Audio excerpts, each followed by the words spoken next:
Tidak penting apa agamamu atau sukumu, kalau kau bisa melakukan sesuatu yang baik untuk semua orang, orang tidak akan pernah bertanya apa agamamu. Itulah yang pernah Gus Dur katakan. Namun hal ini mulai hilang dari kita, jati diri bangsa yang santun penuh kasih dan toleran terhadap perbedaan, dirongrong oleh sikap angkuh dan kepongahan label identitas kelompok, atau golongan yang merasa pemilik tunggal kebenaran. Ketidakarifan menyikapi perbedaan menggerus sisi-sisi kemanusiaan. Di mana-mana kita saksikan, orang saling sikut berebut kuasa, berebut surga tak peduli politisi ataupun agamawan. Dengan alasan kuasa, menginjak yang lemah, atas nama ketuhanan menggilas kemanusiaan, kelompok minoritas dipersekusi, dihalangi kebebasannya dengan alasan tak sepaham. Cukup ironi, sebab nilai-nilai kemanusiaan yang diperjuangkan Gus Dur, kini banyak ditinggalkan. Mari belajar dari Gus Dur, memandang yang lain dari kacamata kemanusiaan, sehingga menjadikan diri tak anti terhadap perbedaan dan mengedepankan sikap toleran, melihat yang lain sebagai manusia seutuhnya, yang masing-masing tercipta dalam perbedaan. Sehingga dengan demikian, kita persiapkan diri untuk melanjutkan perjuangan beliau membawa bangsa ini pada kedamaian, saling menghargai satu sama lain, dengan penuh toleran, mengembalikan jati diri bangsa yang Bhinneka Tunggal Ika.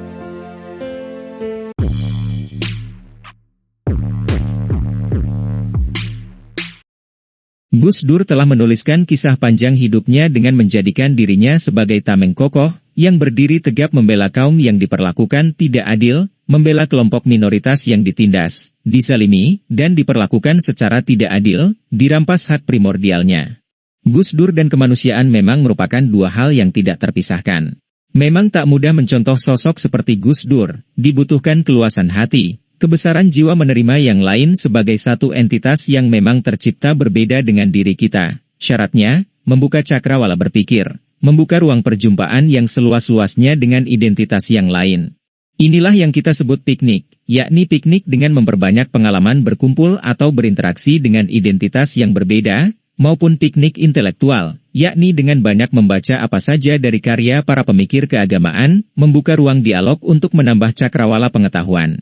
Pemahaman terhadap ragam pemikiran, mazhab, aliran atau bahkan terhadap agama lain, memang perlu didalami agar kita kaya perspektif. Semakin kaya pengetahuan, akan semakin toleran kita pada yang berbeda, seperti kata Imam Al-Ghazali. Manusia cenderung memusuhi sesuatu yang tidak dia ketahui. Oleh sebab itu, perlu membuka cakrawala pengetahuan yang seluas-luasnya, karena sikap intoleran lebih sering hadir disebabkan ketidaktahuan. Kata orang, dalam krisis, karakter asli seseorang akan muncul. Ketika memikul tanggung jawab menjadi presiden pada masa awal reformasi, kekacauan di mana-mana, optimisme yang awalnya muncul, seketika ditutup kabut pesimisme. Gus Dur mempunyai jiwa Indonesia sepenuh-penuhnya. Dia tidak menyalahkan orang lain, tidak juga menyalahkan diri sendiri. Apa yang diperbuat Gus Dur waktu itu, menjadi tabungan keindonesiaan saat ini.